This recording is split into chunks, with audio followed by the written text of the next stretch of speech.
दोस्तों नमस्कार। मैं गुलशन कुमार astrocycles.in से हम लोग एस्ट्रोलॉजी के बेस पे स्टॉक मार्केट की शॉर्ट टर्म ट्रेंड की मूवमेंट जो होती है उसको प्रिडिक्ट करने की कोशिश करते हैं।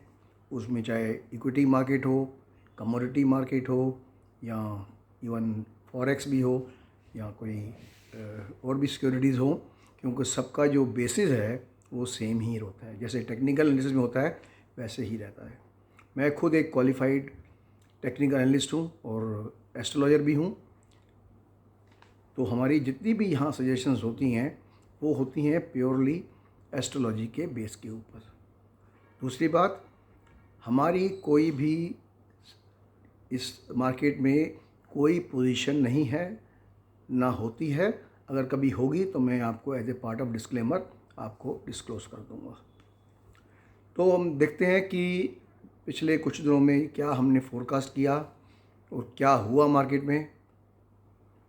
अगर आपको याद हो तो 3 हफ्ते पहले करीब हमने कहा था कि 23 जून को एक रिवर्सल डे है जहाँ से मार्केट यू टर्न लेने की उम्मीद है, और उसके बेस के ऊपर हमने बैंक निफ्टी के कॉल ऑप्शन 44,000 के और निफ्टी के 18,300 के कॉल ऑप्शन बिकवाए थे, जिनमें हमको काफ़ी अच्छा प्रॉफिट हुआ। जो हमने 765 पे बिकवाया था कॉल ऑप्शन, वो आखिर में आते आते काफ़ी नीचे आ गया था।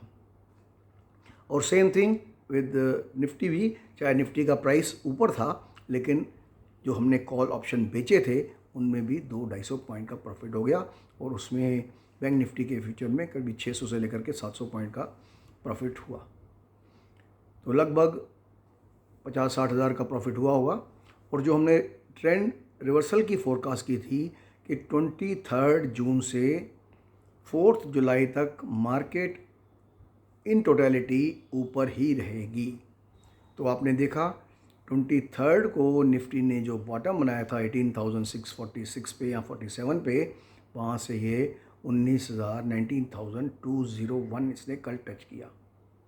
4 ट्रेडिंग सेशन के अंदर, जस्ट मेयरली 4 ट्रेडिंग सेशन में Nifty has gone up from 18,747 to 19,201, approximately 554 points का राइज इन 4 ट्रेडिंग सेशन के अंदर। हमारे बहुत सारे जो नॉन सब्सक्राइबर्स हैं, कल उनका काफ़ियों का मैसेजेस और फ़ोन आए कि वो लोग बुरी तरह ट्रैप हो गए हैं। किसी ने बोला मैं 18,700 का पुट ऑप्शन ले रखा है, क्या होगा, मैं क्या करूं। किसी ने निफ्टी फ्यूचर बेच रखा है 19,000 पे, वो भी 20 लॉट 30 लॉट बेच रखे हैं, तो उसमें मेरे को इतना नुकसान हो रहा है, मैं 3 लाख का नुकसान हो रहा है, तो मुझे आप गाइड कीजिए कि मुझे क्या करना चाहिए। तो इस तरह की जब इस तरह के कॉल्स या मैसेजेस हमारे अपने नॉन सब्सक्राइबर से आते हैं तो हम समझ जाते हैं कि मार्केट में जो भी बियर्स थे उनको काफ़ी बुरा नुकसान हुआ होगा। हालांकि हमने क्लियर बोला था कि 23 जून से 4 जुलाई तक मार्केट इन टोटलिटी ऊपर रहेगी।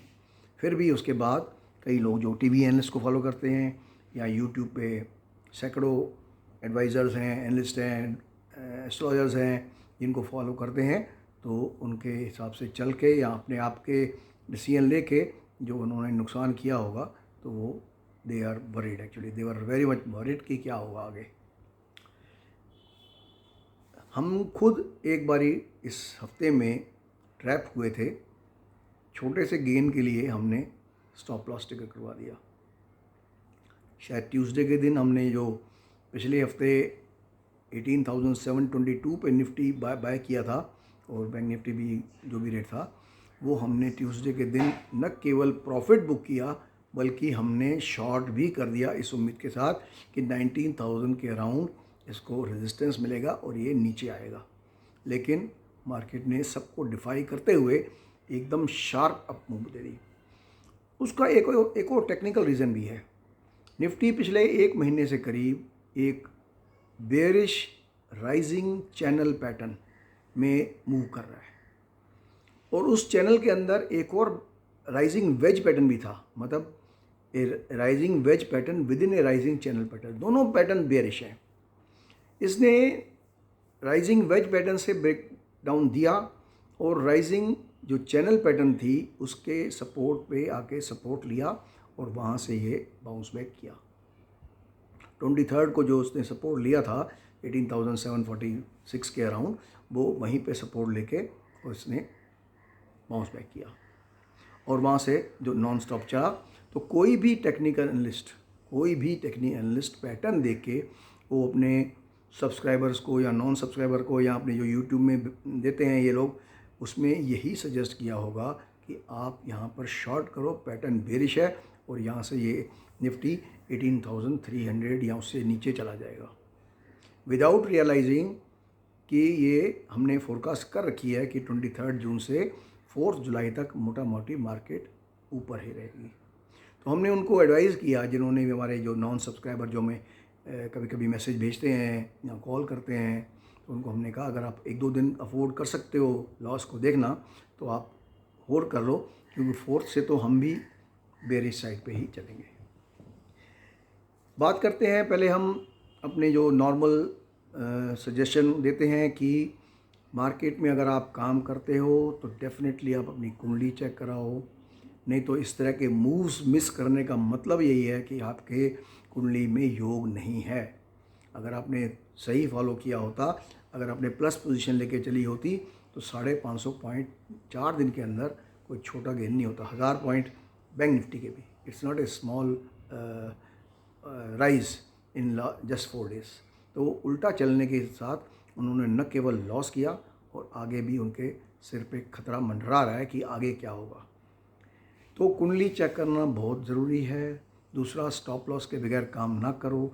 ये लोग जितने भी हमको व्हाट्सअप भेजते हैं या कभी फ़ोन करते हैं, जो हमारे जो नॉन सब्सक्राइबर हैं, वो डेफिनेटली विदाउट स्टॉप लॉस काम करते होंगे। हमने भी काम किया, हमने भी शॉर्ट किया था, लेकिन 100 पॉइंट का स्टॉप लॉस दिया था निफ्टी में और 200 पॉइंट का स्टॉप लॉस दिया था बैंक निफ्टी में। ट्रिगर हो गया, ख़त्म कहानी। 2 लॉट का अगर बात करें तो 10-10 हज़ार का नुकसान हो गया उसके अंदर, ख़त्म। We have made lot of money in during this week also. उसमें से 20,000 अगर निकल गए, डजंट मैटर। तो जो लोग करते हैं उनको पहले तो कुंडली चेक करानी चाहिए, बगैर स्टॉप लॉस के काम नहीं करना चाहिए। कई बार आदमी काफ़ी कॉन्फिडेंट होकर या ओवर कॉन्फिडेंट होकर पोजीशन ओवर ट्रेडिंग कर लेता है कि हमको इसने फलाने ने बोला है ये जाएगा, पास्ट में ये सच हुआ है तो ये इस बार भी सच होगा। तो दे गो बियॉन्ड देयर कैपेसिटी। किसी का अगर 5 लॉट की कैपेसिटी है तो 10-10, 15-15, 20 लॉट में काम करता है। तो this is a very suicidal kind of strategy कि आप अपने जो रेगुलर जो फॉलो करते हैं वॉल्यूम, उसके बियॉन्ड जाके आप ओवर ट्रेडिंग करें। पार्ट प्रॉफिट बुक करना ज़रूरी है, या ट्रेलिंग स्टॉप लॉस को साथ साथ मूव करते चलो तो आपका प्रॉफिट सिक्योर्ड रहता है। तो ये हमारे 4 रूल्स जो हम हमेशा बोलते हैं। और अब बात करते हैं कि लास्ट वीक में हमने क्या किया, किस किस सौदे में हमें कितना नोशनल प्रॉफिट हुआ। एक्चुअली नोशनल नहीं बोलूँगा क्योंकि एक्सक्यूज़ मी, जिस रेट पे हमने बाय करवाया सेल करवाया हम वो रेट भी देते हैं, जिस रेट पे हमने प्रॉफिट बुक कराया वो रेट भी देते हैं। हालांकि ऊपर नीचे भी हो सकता है, उसके नीचे गया हो, ऊपर गया हो, पर हम वही रेट देते हैं यहाँ पे जो हमने जिस रेट पे काम करवाया अपने सब्सक्राइबर को। अब कई बारी with the fluctuation of market, volatility of market 2-4-5-10 point आगे पीछे हो सकता है फ्यूचर्स के अंदर, या 2-4-5 रुपये स्टॉक के अंदर हो सकता है, बट अल्टीमेटली डायरेक्शन को कैच करना और प्रॉफिट की मतलब मार्जिन हो सकता है कम ज़्यादा हो जाए, बट प्रॉफिट हुआ। तो देखते हैं पहले हमने लास्ट वीक में हमारे क्या किया। लास्ट वीक में मैं 5 दिन की फैमिली वेकेशन पे था, संडे टू थर्सडे। लेकिन मैं जहाँ भी गया मैं वहाँ से अपने सब्सक्राइबर जो थे उनके टच में रहा कॉन्स्टेंटली, खासकर मॉर्निंग टाइम में और एक बारी आफ्टरनून टाइम में, ताकि उनको मेरी गाइडेंस टाइम टू टाइम मिल सके। तो हमने स्टार्ट किया था, अदानी पोर्ट लिया था हमने। अदानी पोर्ट शायद फ्राइडे को लिया था हमने 717 पे, और कल 763 पे हमने कहा था लार्ज प्रॉफिट बुक कर लो, क्योंकि अगले कुछ दिनों के बाद हम इसमें शॉर्ट करने की चांसेस हैं। तो and we have only 2 more days, 3rd and 4th July, जहाँ उससे पहले हमको निकलना ही निकलना है। फिर भी 75% से प्लस आप प्रॉफिट बुक कर लो। अदानी पोर्ट में 36,000 प्लस का प्रॉफिट हुआ। ल्यूपिन जो हमने 835 पे बाय कराया था, कल 907 रुपये पे हमने यही बोला यहाँ लार्ज प्रॉफिट बुक कर लो, because we intend to completely get out this stock by third और फोर्थ। तो उसके अंदर भी 60,000 प्लस का प्रॉफिट हुआ। जिंदल स्टील जो हमने पहले लिया था 542 पे, 604 पे बिकवाया था, उसमें बहुत अच्छा प्रॉफिट हुआ था 75,000 का। हमने री एंट्री मारी क्योंकि एस्ट्रोलॉजिकली पीरियड पॉजिटिव था, करेक्टिव डिक्लाइन एक्सपेक्टेड था कि 580 से नीचे जाएगा और वो गया। हमने 570 की एवरेज पे दोबारा बाय कराया और कल 585 पे चला गया था। तो 15 इंटू आई थिंक जितना भी इसका लॉट है अराउंड 20,000 का प्रॉफिट इसके अंदर भी हुआ होगा। Then comes Can Fin home. Can Fin home हमने 736 पे बाय कराया था और कल 791.55 पे हमने कहा था यहाँ लार्ज प्रॉफिट बुक कर लो, because we may liquidate on third और फोर्थ कंप्लीट पोजीशन। उसके अलावा डेल्टा कॉरपोरेशन हमने लिया था, इन्वेस्टमेंट कॉल हमने सजेस्ट की हुई है, वो भी उसमें भी करीब 20,000 का प्रॉफिट हुआ। एक RBL बैंक था जो हमने इन्वेस्टमेंट पॉइंट ऑफ व्यू से 165 के ऊपर बाय कराया था, उसका टारगेट दिया था 195 से 200 का। तो कल 193 184 देखा था मैंने। तो आई डोंट नो किसने इन्वेस्टमेंट पॉइंट ऑफ व्यू से ले रखा था या किसी ने FNO के अंदर ले रखा था या किसी ने कॉल बुक जो भी कर रखा हो, आई don't no, but it has given a very good profit of, because इसका लॉट काफ़ी बड़ा है, 5,000 का है। तो इंडिगो जो हमने 2450 के करीब बाय कराया था, कल 2640 हो गया था, करीब 190 रुपये ऊपर और 300 का लॉट है, तो करीब 57,000 उसके अंदर भी हुआ। दैन उसके बाद कुछ स्टॉक्स थे जो हमारे पुराने चल रहे थे, जैसे HCL है, इन्फोसिस है। हालांकि इन्फोसिस के अंदर स्टॉप लॉस ट्रिगर हो गया था, लेकिन HCL टेक अभी भी हमारे पास पॉजिटिव उसमें खड़ा था, पॉजिटिव पीरियड के अंदर। कल 1185 पे हमने कहा था जिसको प्रॉफिट बुक करना है करो, या उसको ट्रेलिंग स्टॉप लॉस लगा दो। उसके अलावा जो कमोडिटीज़ हमने कल परसों की थी, कमोडिटीज़ के अंदर हमने गोल्ड लिया, कल गोल्ड लिया, सिल्वर लिया और क्रूड लिया था। और शाम को आते आते हमने नेचुरल गैस भी बाय कराई थी, 226 के करीब बाय कराई थी, जो कल 230 के ऊपर ही शायद बंद हुआ है। तो gold, silver, crude and natural gas, इसमें भी प्रॉफिट हुआ। सिल्वर में करीब 800 से 1000 रुपये का प्रॉफिट और गोल्ड में 300 रुपये का करीब प्रॉफिट। क्रूड में इतना नहीं हुआ, 50-60 रुपये का प्रॉफिट हुआ होगा, पर NG के अंदर 4 रुपये का करीब प्रॉफिट। तो I don't know how much that works out to be, but I think जो टोटल अगर मैं मिलाऊँ तो काफ़ी अच्छा हो जाएगा। उसके अलावा एशियन पेंट जो हमने 3200 पे ले रखा था और कहा था जब तक होल्ड करना है इसको हम बताएंगे, कल ये 3435 तक चला गया था, उसमें भी 47,000 का प्रॉफिट हो गया था। कल जो हमने फ्रेश ट्रेड्स इनिशिएट कराए थे उसमें था अपोलो हॉस्पिटल, हमने शॉर्ट करवाया था 5125 पे, और एक अंबुजा सीमेंट जो हमने फ्रेश एंट्री ली है कल, वो है 431 के ऊपर विथ स्टॉप लॉस है ऑफकोर्स दोनों। तो कुल मिला के अगर देखा जाए इक्विटी, कमोडिटी वगैरह सब में मिला के देखें, या निफ्टी फ्यूचर या बैंक निफ्टी फ्यूचर में जो प्रॉफिट हुआ करीब 3.5-4 लाख का टोटल हुआ नोशनल प्रॉफिट। मैं नहीं मानता कि सब ट्रेड किए होंगे, किसी ने इक्विटी किया होगा, किसी ने कमोडिटी किया होगा, किसी ने, हमने 6 ट्रेड बताया तो 3 किए होंगे, किसी ने 1 किया होगा, 2 किया होगा। मतलब 3.5 लाख में से किसी ने अगर 3 लाख, 2.5 लाख, 2 लाख, 1.5 लाख, 1 लाख 50,000 भी अगर कमाए हों तो हमें बहुत खुशी होती है, बहुत खुशी होती है हमें कि भाई चलो ठीक है, ये इसने प्रॉफिट तो कमाया। तो ये थे हमारे लास्ट वीक के कुछ कॉल्स, जो जिनमें हमने हर वीक में प्रूव करता हूँ कि कितना प्रॉफिट एस्ट्रोलॉजिकल कॉल के ऊपर हो सकता है। इसमें टेक्निकल कॉल्स का कोई संबंध नहीं है, just mind you. Technical calls का हम कभी कभी यूज़ करते हैं टारगेट निकालने के लिए, और आज भी जो मैं आपको कॉल्स बताऊंगा, कुछ स्टॉक्स बताऊंगा, वो भी प्योरली एस्ट्रोलॉजी की बेस पे होगा, क्योंकि इंडिया में I think nobody give so many stocks as astrological के हिसाब से ऊपर जाएंगे या नीचे जाएंगे। बात करें हम टेक्निकल्स की, टेक्निकल जैसे मैंने बताया कि निफ्टी जो है एक राइजिंग चैनल के अंदर चल रहा था, और उसके विदिन उसके चैनल के एक राइजिंग वेज पैटर्न भी था, इसने ब्रेकडाउन दिया लेकिन सपोर्ट लिया और बाउंस बैक कर गया। अब इसका मेजर रेजिस्टेंस जो था वो था करीब 19,000 से लेकर के 19,050 तक, उसका एक मेजर रेजिस्टेंस था, जो हम अगर अक्टूबर 21 की बात करें, जब इसने निफ्टी ने 18,604 टच किया था, उसके बाद सेकंड एक टॉप बना था 18,887 के करीब बना था, वो मिलाएं तो करीब 19,000 के करीब आता है वो रेजिस्टेंस। मुझे भी पूरी उम्मीद थी कि इस रेजिस्टेंस पे आके एक बार ये नीचे आएगा, लेकिन ये चला गया ऊपर। और जो लोग बार बार फ़ोन कर रहे हैं, हमारे जो नॉन सब्सक्राइबर हैं, इतना नुकसान हो गया, ऐसा हो गया, हम ट्रैप हो गए, फलाना हो गया, दैट इज़ बिकॉज जब भी कोई सिक्योरिटी चाहे वो स्टॉक हो, चाहे फ्यूचर हो, चाहे करेंसी हो, चाहे कमोडिटी हो, किसी बेयरिश पैटर्न से जब बुलिश ब्रेकआउट देता है तो फियर्स मूव आती है, बट मूव काफ़ी फियर्स होती है। तो जैसे ही निफ्टी ने 19,050 से ऊपर गया तो 150 पॉइंट का rise within no time it came. और अगर हम बात करें कि जो पैटर्न से ब्रेकआउट दिया उसका टारगेट क्या हो सकता है, तो मेरे ख्याल में 19,275 तक निफ्टी जा सकता है, और जहां पे हम शॉर्ट की एडवाइस करेंगे।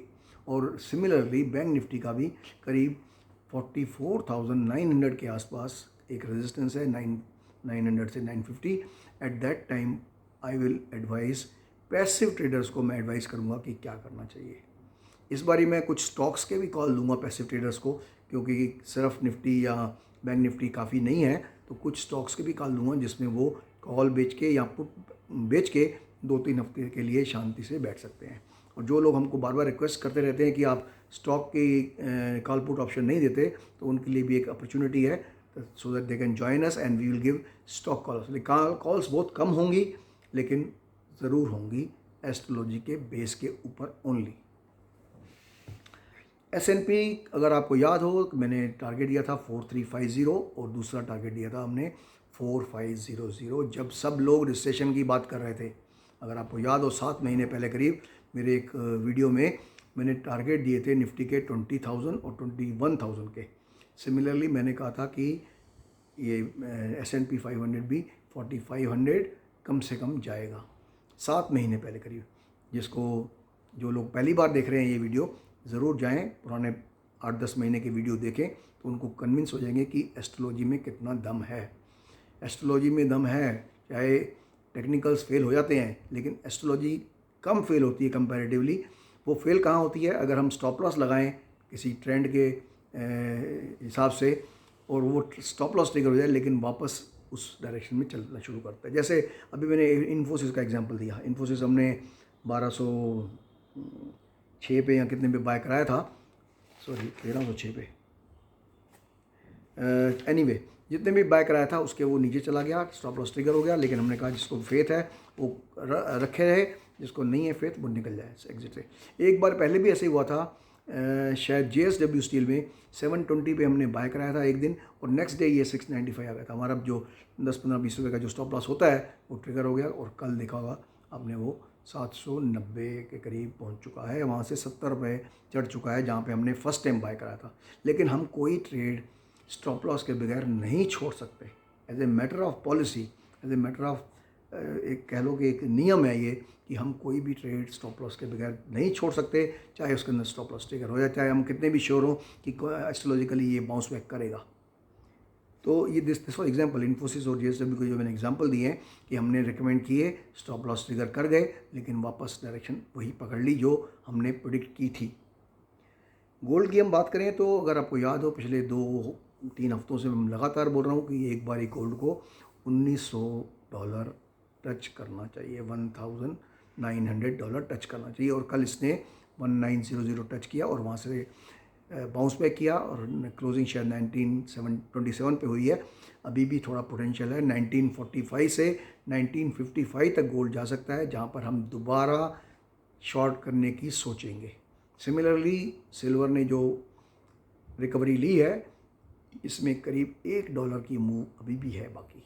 तो $1 के लिए या गोल्ड 20-25-30 के लिए कोई अगर रिस्क लेना चाहता है तो ले सकता है। हमने तो ऑलरेडी प्लस पोजीशन हमने खरीदवाई हुई है, और उसमें अच्छा प्रॉफिट हो रहा है। सिल्वर में 800-900 रुपये, और गोल्ड में आई थिंक 300 रुपये या कितना भी होगा। क्रूड की बात करूं तो क्रूड टेक्निकली 2 लेवल के अंदर लॉक्ड है, 67 का सपोर्ट और 71.75 का रेजिस्टेंस। जिस साइड भी ब्रेकआउट देगा वहाँ से $4-4.5 की मूव आ सकती है, और उम्मीद है इस बारी मुझे कि क्रूड जो है वो बुलिश ब्रेकआउट देगा और यहाँ से $3-4 ऊपर बढ़ेगा। एस्ट्रोलॉजिकली भी क्रूड 2 हफ्ते के लिए मुझे पॉजिटिव लग रहा है, और उसमें कोई ट्रेड लेना चाहे तो विद स्टॉप लॉस ट्राई कर सकता है। Same thing with natural gas और कॉपर। नेचुरल गैस USA में मैं बता चुका हूँ कि बुलिश ब्रेकआउट दे चुका है। उसका पहला टारगेट है $3.10 और दूसरा टारगेट है $3.4। और यहाँ पे जो इंडियन रुपीस में जो इसको रेजिस्टेंस है वो 232 से लेकर के 234 तक है। यहाँ से अगर ये निकल गया ऊपर तो 40-50 रुपये की अप मूव आने के पूरे चांसेस है। अगर आपको याद होगा पिछले 2-3-4 वीडियो में अगर देखा हो, मैं लगातार बोल रहा हूँ कि एनजी का ऑलमोस्ट बॉटम हो चुका है और अब यह यहाँ से डबल होने की भी क्षमता रखती है। जब रेट था 187 के करीब, तो जिसने भी 187 में पोजिशनल बाइंग की होगी तो अभी भी उसको 230 के करीब 25% या 30% गेन हो रहा है विद इन 1.5-2 महीने के अंदर। तो आगे भी पोटेंशियल बाकी है, काफ़ी है। और 234 रुपीज़ के ऊपर जाएगा तो फर्दर आप देखोगे कि इसमें अच्छी मूव आ सकती है। कॉपर एक अनदर स्टॉक है जो काफ़ी उथल पुथल एक रेंज में घूम रहा है, पर उसमें भी पॉजिटिव एस्ट्रोलॉजिकली थोड़ा पॉजिटिव पीरियड आने की उम्मीद है अगले 2 हफ्ते। पर वो कितना चलेगा कितना नहीं चलेगा कि वो टेक्निकल कोई इंडिकेशन नहीं है।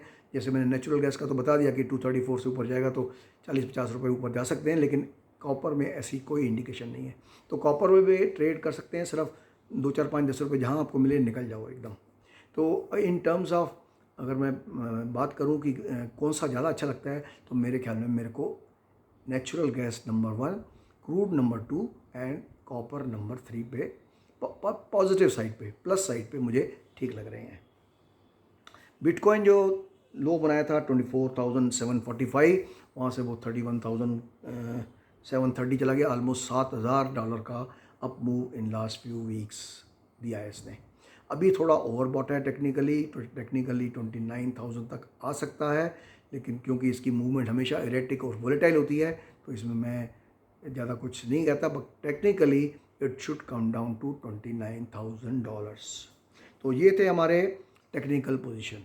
अब बात करते हैं कि एस्ट्रोलॉजिकल इवेंट्स क्या आ रहे हैं अगले हफ्ते जो मार्केट को इन्फ्लुएंस कर सकते हैं। सबसे बड़ा जो है तारीख 1 तारीख जो आज है, 1 तारीख को बहुत सारे इवेंट्स हैं। जैसे मार्स जो है वो एंटर कर जाएगा लियो के अंदर।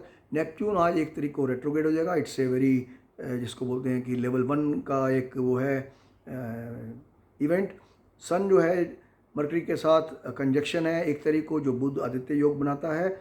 और मरकरी जो है 60 डिग्री का एस्पेक्ट जुपिटर के साथ, सन का भी 60 डिग्री एस्पेक्ट जुपिटर के साथ, और वीनस का है स्क्वायर एस्पेक्ट यूरेनस के साथ, जो काफ़ी इंपॉर्टेंट है। 3 तारीख को फुल मून है। और सबसे जो इम्पोर्टेंट डे है इस महीने का, I think that is 22 of July, यहाँ पे वीनस रेट्रोग्रेड होगा। यहाँ से कई स्टॉक्स के अंदर या कई सिक्योरिटीज़ के अंदर ट्रेंड चेंज होने के चांसेस हैं। तो ये जो मैंने निकाले हैं इसके हिसाब से, हमारे हिसाब से 4 तारीख से लेकर के 14 जुलाई, from 4 July to 14 July ±1 day में मार्केट के डाउन रहने की उम्मीद है। बहुत सारे स्टॉक जो हैं एग्जैक्टली उसके या सेक्टर जो हैं एग्जैक्टली उसके अपोजिट चलेंगे, लेकिन हमने आइडेंटिफाई कर रखे हैं कि कौन से ऊपर चलेंगे कौन से नीचे चलेंगे। और आई एम श्योर कि जो लोग जिनकी किस्मत ख़राब हो गई कुंडली के हिसाब से, वो काम उल्टा करेंगे। जो नीचे गिरने वाले स्टॉक होंगे वो उनमें प्लस कर लेंगे, और जो चढ़ने वाले स्टॉक होंगे उनमें वो माइनस करके चलेंगे, और दोनों साइड से नुकसान होगा। और जिनको पता होगा वो दोनों साइड में प्रॉफिट कमाएंगे। जो प्लस वाले प्लस में चलेंगे और साथ में माइनस में माइनस एट सेम टाइम, मतलब कुछ प्लस के कुछ माइनस के। तो this is the advantage of astrology. इसमें हम फाइंड आउट कर सकते हैं कि कौन सा सेक्टर या कौन से स्टॉक्स जो हैं जो ऊपर चलेंगे या नीचे चलेंगे। अगर मुझे आपको सेक्टर बताना हो कि कौन से सेक्टर जो हैं इस हफ्ते में या अगले 1.5-2 हफ्ते बेटर चल सकते हैं, तो मेरे ख्याल में Nifty auto is weak, Nifty bank is also weak, Nifty construction realty is also weak, pharma भी वीक रहेंगे, लेकिन फार्मा में कुछ एक स्टॉक है जो अगेंस्ट द ट्रेंड चलते हैं। और मिड कैप जनरली वीक रहेंगे अगले 2 हफ्ते, ख्याल रखना इस बात का। ऑयल मार्केटिंग भी वीक रहेगा। पॉजिटिव साइड में मुझे को सिर्फ 2 सेक्टर जो हैं थोड़े ठीक लग रहे हैं, वो हैं पावर और शुगर। पावर और शुगर सेक्टर जो है मुझे थोड़े पॉजिटिव लग रहे हैं, लेकिन उसमें भी हमको कुछ स्टॉक्स आइडेंटिफाई करने पड़ेंगे, क्योंकि हर स्टॉक, हर सेक्टर का हर स्टॉक नहीं चलता। सिमिलरली प्राइवेट बैंक भी हैं कुछ जो मार्केट के ट्रेंड को डिफाई कर सकते हैं ऊपर चलने के लिए। अगर मैं आपको 2 ट्रेड बताऊं आपको सिर्फ प्लस साइड के, और 2 ट्रेड, हालांकि मेरे तो बहुत हैं जो हम अपने पेड सब्सक्राइबर हैं उनको काम कराएंगे, पर अगर आपको एज ए फ्री वो दूँ गाइडेंस, और मैं बता दूं इसमें हमारी कोई पोजीशन नहीं है, अभी तक कोई पोजीशन नहीं है। कल क्या होगा पता नहीं है, उसमें हम करेंगे कि काम नहीं करेंगे ये भी पता नहीं है, but I am giving you for your और गाइडेंस। और अगर आप कोई ट्राई करना चाहे एक एक शेयर से, 5-5 शेयर से या 10-10 शेयर से, वो ट्राई कर सकता है और महीने के एंड में या उस पीरियड के एंड में हमें अपनी फीडबैक दे सकता है कि यस आपने जो फोरकास्ट की थी एस्ट्रोलॉजी के बेस पे ये स्टॉक चले या ये स्टॉक नहीं चले।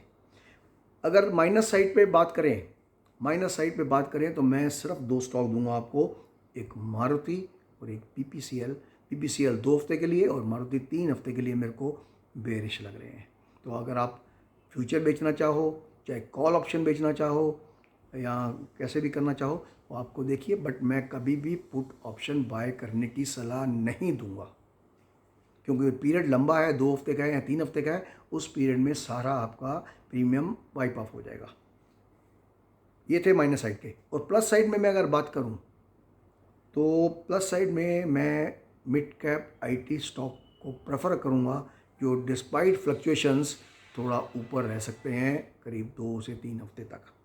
एक सेक्टर है टाटा पावर, पावर का सेक्टर जो है, मैंने कहा पावर सेक्टर थोड़ा मुझे ठीक लग रहा है, उसका एक टाटा पावर जो है आप ट्राई कर सकते हो। तो मैंने 4 स्टॉक बता दिया आपको, मारुति, वीपीसीएल और प्लस साइड में टेक महिंद्रा और टाटा पावर। इसके रिलेटेड जो हैं स्टॉक्स वो भी चल सकते हैं या नहीं चल सकते, जैसे पावर के और भी स्टॉक होंगे, शुगर के और भी स्टॉक होंगे, या आईटी के स्टॉक होंगे, या ऑटो के स्टॉक होंगे, but I am not giving, तो I am not taking. I will discuss only about this 4 stocks when I make next video, से आफ्टर 2 वीक्स जब भी बनाऊंगा तो उनमें बात करूंगा। नेक्स्ट वीक नॉर्मल वीडियो होगा, लेकिन मैं इन ट्रेड्स की बात नहीं करूंगा, इन ट्रेड की बात करूंगा मैं सिर्फ 2 हफ्ते के बाद। तो दोस्तों ये थी हमारी लास्ट वीक की जो हमने क्या किया। मैंने बताया कि जैसे कि मैं 5 दिन के लिए फैमिली वेकेशन पे था, उसमें से 2 दिन तो छुट्टी था, संडे और थर्सडे को, तो 3 दिन मैं टच में था अपने जो हमारे पेड सब्सक्राइबर है उनको कॉम्प्लीमेंट्री कॉल देता रहा, ताकि उन मार्केट से दूर ना हो जाएं या मार्केट्स के टच में ना रहे, या उनको कोई गाइडेंस चाहिए हो सकती है मेरी, तो I was in touch and all these were all complimentary. जिनके भी हम जब भी छुट्टी लेते हैं 3-4-5 दिन की, हम उतना ही सब्सक्रिप्शन पीरियड एक्सटेंड कर देते हैं अपने पेड सब्सक्राइबर का, as a matter of policy only. तो this was the story of my last week and next week's forecast.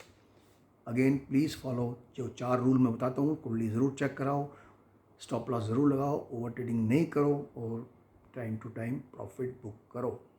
चाहे प्रॉफिट कम हो जाएगा लेकिन प्रॉफिट अश्योर्ड होगा। तो that's all my dear friends, have a nice weekend and have a very nice and profitable excellent next week. Thank you very much. जो लोग trap हुए पड़े हैं, बियर्स जो बुल्स यहाँ बियर्स ट्रैप हुए पड़े हैं, अगर वो 1-2 दिन वेट कर सकते हैं तो ठीक है, नहीं तो लॉस बुक करने के अलावा कोई चारा नहीं है। That's all my dear friend, have a nice day.